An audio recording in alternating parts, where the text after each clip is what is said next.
और सीधा रुख करते प्रधानमंत्री नरेंद्र मोदी ने नीति आयोग की बैठक अर्थशास्त्रियों के साथ उसमें हिस्सा लिया है।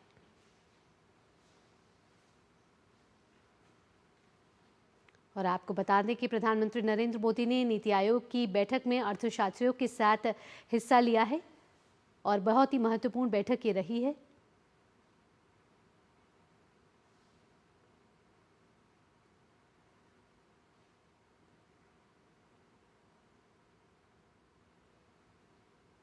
हमारे साथ हमारे सहयोगी अजय मिश्रा इस समय हमारे साथ जुड़ चुके हैं। प्रधानमंत्री ने अर्थशास्त्रियों के साथ बजट पर पूर्व चर्चा में हिस्सा लिया है और नीति आयोग की महत्वपूर्ण बैठक हुई है, जहां प्रधानमंत्री नरेंद्र मोदी ने नीति आयोग की इस बैठक में अर्थशास्त्रियों के साथ बैठक की है। प्रधानमंत्री नरेंद्र मोदी भी इस बैठक में शामिल हुए हैं और बजट पूर्व चर्चा में प्रधानमंत्री नरेंद्र मोदी ने हिस्सा लिया है। तस्वीरों के जरिए आप देख सकते हैं कि प्रधानमंत्री नरेंद्र मोदी भी मौजूद हैं।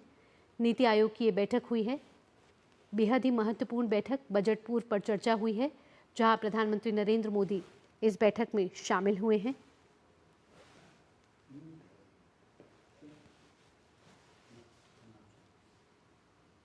प्रधानमंत्री ने अर्थशास्त्रियों के साथ इस बजट से पूर्व चर्चा में हिस्सा लिया है। कई विषयों पर चर्चा हुई है।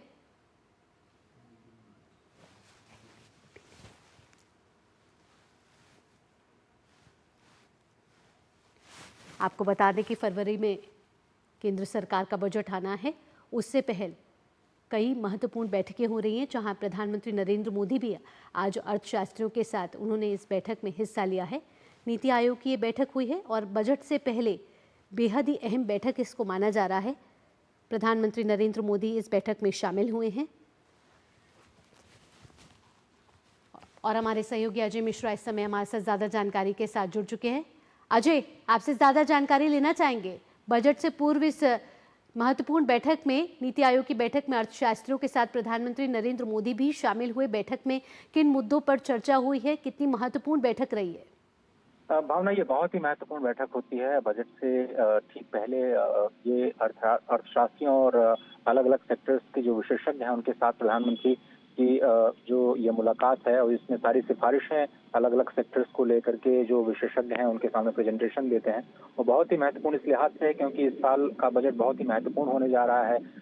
देश को तीसरी सबसे बड़ी अर्थव्यवस्था बनाने के लिए, और ऐसा कहा जा रहा है 2027-28 तक जो लक्ष्य रखा गया है, भारत को दुनिया की तीसरी सबसे बड़ी अर्थव्यवस्था बनाने के लिए, जो अभी 5वें पायदान पर है, उसके लिए विकास की गति को बढ़ावा देना, मैन्युफैक्चरिंग जैसे सेक्टर्स को कैसे और ज्यादा फोकस किया जाए, राज्यों में कैसे निवेश को बढ़ावा दिया जाए, कैसे महंगाई पर लगाम लगाई जाए, कैसे बुनियादी ढांचे में निवेश को बढ़ावा दिया जाए, इन तमाम प्राथमिकताओं पर आज सेक्टरल प्रेजेंटेशन प्रधानमंत्री के समक्ष रखे जाएंगे। आपको पता है कि जो वित्त मंत्री हैं वो बजट पूर्व चर्चाओं की श्रृंखला में कई सारी बैठकें उद्योग जगत के साथ, किसान संगठनों के साथ, लेबर यूनियन के साथ, अर्थशास्त्रियों के साथ पहले कर चुकी हैं। वित्त मंत्री के सामने जो अर्थशास्त्रियों ने मांग रखी है उसमें देश में एक डेडिकेटेड मैन्युफैक्चरिंग पॉलिसी की बात कही गई है। इसमें कहा गया है कि जो टैक्सेशन को लेकर के ऐसी नीति अपनाई जाए जिसमें कि आम जनता पर बोझ न पड़े, और वित्त मंत्री भी इस बात का संकेत दे चुकी हैं कि आम जनता पर कर का बोझ घटाने के लिए बजट में कुछ प्रावधानों की घोषणा की जा सकती है। प्रधानमंत्री के साथ ये जो नीति आयोग, जिसमें कि आर्थिक सलाहकार परिषद के भी सदस्य शामिल होंगे, अर्थशास्त्री शामिल हैं, और इस बैठक में नीति आयोग के सीईओ, ऐसा माना जा रहा है कि में कोई प्रेजेंटेशन भी दे सकते हैं बजट के विषयों को लेकर के। बहुत ही महत्वपूर्ण है और मुझे लगता है कि अर्थशास्त्री आज की वर्तमान आर्थिक परिस्थिति को, परिदृश्य को देखते हुए महत्वपूर्ण सुझाव आज की इस बैठक में प्रधानमंत्री के समक्ष रखने जा रहे हैं। जी अजय, क्या ये भी कोई जानकारी मिल पाई है कि अर्थशास्त्रियों की जो बैठक प्रधानमंत्री नरेंद्र मोदी के साथ हुई है, उन पे किन सेक्टरों पर आज फोकस किया गया है, किन सेक्टरों पर आज प्रधानमंत्री नरेंद्र मोदी के साथ चर्चा की गई है?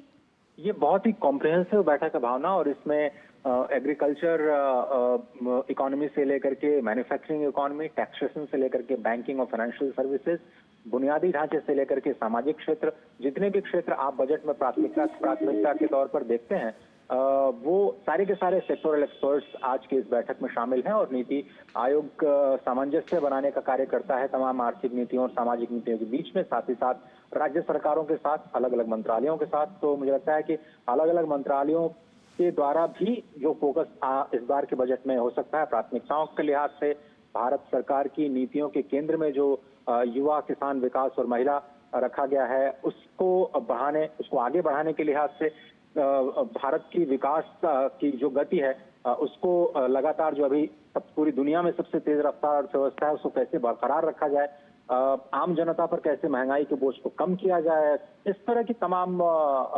जो जो जो जो विषय हैं उन पर विशेषज्ञों की राय आज रखी जा रही है। प्रधानमंत्री इसमें बहुत ज्यादा अपनी राय नहीं रखते, वो केवल सुनने का कार्य करते हैं और अर्थशास्त्री अलग अलग सेक्टर्स के अपनी अपनी सिफारिशें प्रधानमंत्री के समक्ष इस विशेष बैठक के माध्यम से जरूर करते हैं।